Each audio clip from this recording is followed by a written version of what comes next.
Assalamualaikum warahmatullahi wabarakatuh. Bismillahirrahmanirrahim. Alhamdulillahirabbil alamin. Wassalatu wassalamu ala asyrafil anbiya'i wal mursalin sayyidina wa maulana Muhammadin wa ala alihi wa sahbihi ajma'in, amma ba'd. Ilahi anta maqsudi wa ridwaka madrubi. Saudara-saudaraku semua dimanapun berada, alhamdulillah kita dapat bertemu lagi dalam unggahan kami tentang ilmu hakikat. Ini saya akan menjelaskan tentang nasibnya orang yang belum punya kiblat rohani.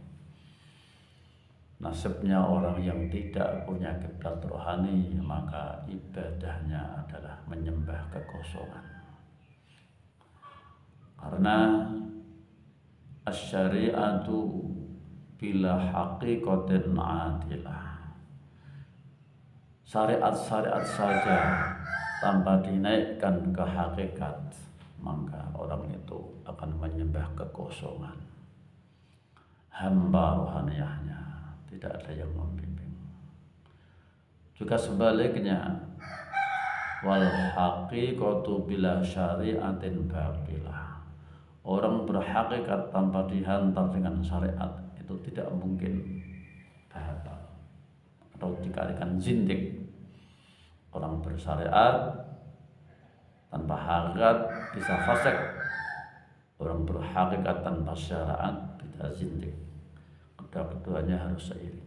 Maka dari itu, orang yang tidak punya kiblat rohani, tidak punya pembimbing guru rohani atau yang namanya al-mursyid wal yang mursyida, sebagaimana dalam ayat wa may yudlil falan tajida lahu wal yang mursyida, orang yang sesat adalah orang yang tidak menemukan sang pembimbing, yaitu wali mursyid. Orang itu pasti akan menyembah kekosongan. Tidak punya kiblat rohani. Artinya apa? Tidak mungkin bisa kenal dengan Tuhan. Untuk bisa kenal dengan Tuhan itu harus ada yang mengenalkan. Tidak mungkin kamu bisa kenal sendiri. Kamu bisa kenal sendiri, tidak bisa, tidak mungkin. Kita harus mempunyai guru pembimbing yang mengenalkan. Maka ada hadis kun ma'allah. Wa illam takun ma'allah ma'aman ma'allah. Artinya apa? Besertalah kamu dengan Allah. Kalau kamu belum bisa beserta dengan Allah, besertalah dengan orang yang sudah beserta dengan Allah. Itulah pembimbing rohani yang namanya al-mursyid, yaitu kiblat rohani. Kita mengikuti tidak dalam jejak jasmaniyahnya guru, tapi rohaniyahnya guru. Yang rohaniyahnya guru adalah telah beserta dengan Allah, ditempati nurnya Allah. Itulah al-mursyid. Nah, jadi kita supaya bisa kenal dengan Allah Subhanahu wa taala itu harus mempunyai guru sang pembimbing rohani yang menjadi kiblat rohani, yang kita selalu merobit, menyamakan gelombang dengan guru dimanapun berada. Ketika sholat, di luar sholat, bekerja, beraktivitas apapun, itulah kita menyamakan gelombang dan frekuensi dengan guru, dengan bentuk rasa. Hati kita ini adalah kajian luar biasa, kajian tingkat tinggi, kajian hakikat. Perlu kami jelaskan karena ini adalah untuk menyelamatkan umat, dari apa? Dari kesesatan, dari iblis.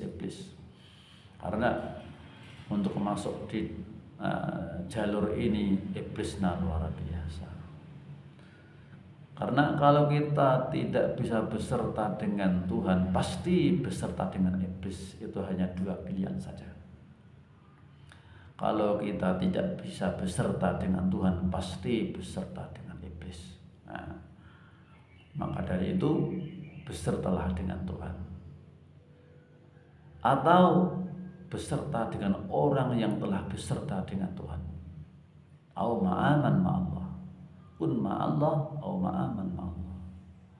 Nah, itu hanya ada dua pilihan. Ini pentingnya guru rohani. Kita harus berpikir masa-masa tua ini harus mencari jalan pulang. Jangan sampai kita tersesat rohaniahnya kita ketika pulang. Tidak ada, tidak punya guru sang pembimbing.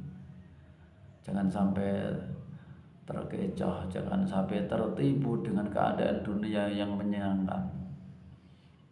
Karena dunia ini bisa menyuramkan hati. Jangan sampai tertipu dengan kemewahan-kemewahan, sehingga hidup kamu kalau sudah merasa tenang, merasa nyaman, kamu seolah-olah tidak butuh dengan Tuhan. Itulah tipuan yang sangat menyedihkan sekali. Itulah tipuan yang menyedihkan sekali bagi umat sekarang ini. Kalau hidupnya sudah merasa cukup, merasa sehat, tidak punya hutang, tidak merepoti orang lain, orang itu kiranya sudah nyaman hidupnya, dan kita itu diuji oleh Allah Subhanahu wa taala. Kalau orang itu tidak butuh Tuhan lagi, itu bahaya sekali, sehingga tidak ingin kenal dengan Tuhannya.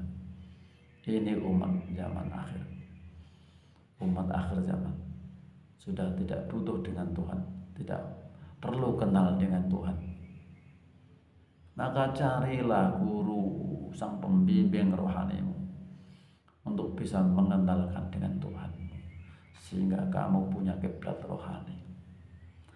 Karena Islam itu harus kafah, lahiriah dan batiniah, secara syariat dan secara hakikat. Ya, sekian saudara-saudaraku, semoga ini bermanfaat. Ini adalah urian tentang Thariqah Nasab Khalidiyah. Wassalamualaikum warahmatullahi wabarakatuh.